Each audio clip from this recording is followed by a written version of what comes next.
All right, so we'll take a look at applications of vectors. How do we apply this in real life? All right, so it says find the component form in vector form that represent the initial velocity of a baseball at 80 feet per second at an angle of 32. So 80 at an angle of 32 with the horizontal. So you first have to draw it. So the component is made out of the x and the y. So I'll go ahead and write down my answer so I'm ready. So label x and label y. SOHCAHTOA. All right, label my triangle. So across from 32 is opposite, across from the 90 is hypotenuse, and the other one is A. So if I'm looking for x, I'm using cosine, which is cosine of 32 is A, which is x, over h, which is 80. All right, multiplying both sides by 80, you get x is equal to 80 cosine of 32, which is 68. I'm going to put that in a box because you're going to use that a lot, so I'm just going to reference it. If I'm looking for y, I'm going to use sine, because sine of 32 is opposite, which is y, over hypotenuse, which is 80. Multiply both sides by 80, you're going to get y is 80 sine of 32, which is equal to 48. Again, put that in a box because you're going to use those two things very frequently. This numbers are going to change. All right. So go ahead and try the next one, the one on the right. I'll do the one on the left again. So again, a ship leaves the port, travels at 49 miles in standard form position of 30. So go ahead and draw that always. So 30 degrees at 49 miles. Okay, then what happens? It travels 89 in the standard position angle of 70. So go ahead and draw that. So another angle of 70, and it goes for 89 miles at 70 degrees. At that point, the ship drops an anchor. Helicopter beginning at the same ports needs to join the ship as quickly as possible. So the helicopter is right here, needs to join where the ship is. Okay, so that's what I'm looking for, basically. All right, how do I do that? Well, I'm going to draw this a little bit clearly. I'm going to write two triangles, the bottom one and the top one. Then I'm going to label it. Okay, so I've got 89 with 70 and 49 with 30.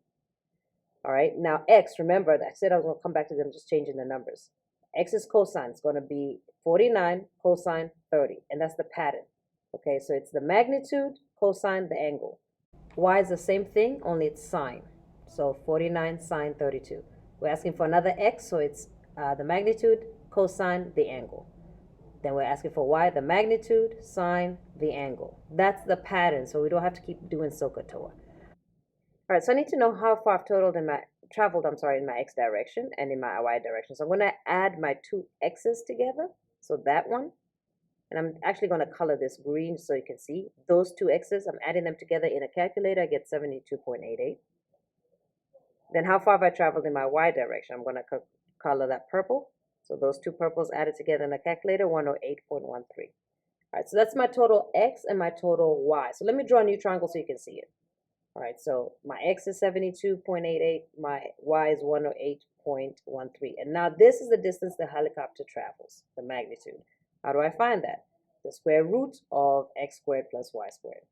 This is a listening check. Color in the single triangle.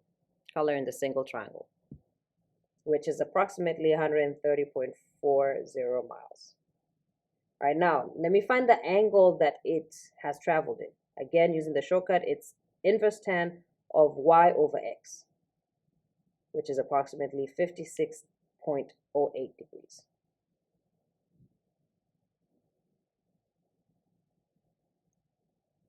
So the fastest way for the helicopter to get there is 130.4 miles in 56.08 direction. Okay, you go ahead and do the question on the right, and I'll do the last question. So a motorboat is traveling from one shore to the other at the rate of 5 meters east. So let's go draw the river. 5 meters east, here's my boat. All right, so that's to the right, 5 meters. All right, encounters a current flowing at a rate of 3.5 north. So 3.5 north, which is up. What is the resultant velocity? Okay, so it's asking for that. So that's all I need to find. So I'm looking for the magnitude. And again, how do you find the magnitude? The square root of x squared plus y squared.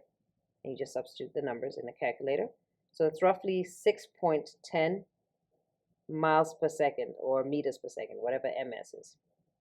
All right, now they're saying if it's 60 wide, how much time does it take to travel to the opposite? So now it needs to be 60.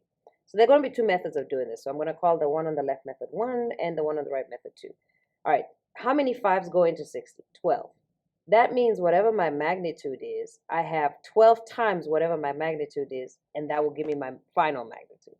So 12 times my magnitude, which is 5 squared plus 3.5 squared square rooted, is approximately 73.24. I think that's a faster way. But if not, okay, we can do the second method. Second method is we can find the angle. So let's look for the angle that I'm traveling in. All right, so inverse tan of y over x. So inverse tan of 3.5 over 5. This is a listening check. Color in the magnitude answer, the 6.10 in a box. Color in magnitude answer, which is going to give me approximately 34.99. I'm just finding the angle that I'm traveling in. Okay. Once I have the angle that I'm traveling, if I use SOHCAHTOA, and more specifically, if I use CA, because I'm given the 60 and 9 or 34.99, and I need to find the hypotenuse. So I'm given A, so I'm going to use CA. So it's cosine of 34.99 equals A, which is 60 divided by what I'm looking for. All right, multiply by question mark and divide by cosine of 34.99. I'm going to get the question mark is 60 divided by cosine of 34.99. And if I put that in the calculator, the question mark or the magnitude is 73.24. Exactly the same as I got in the first method.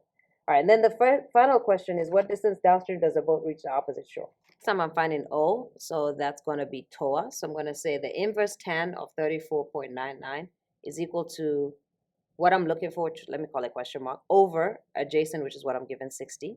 And I'm going to get, that is going to be, multiply both sides by 60, and if put that in the calculator, I'm going to get O is 42 meters. So I travel 42 meters downstream. And that's pretty much it. Okay, so application to vectors, just applying your knowledge. Let's practice.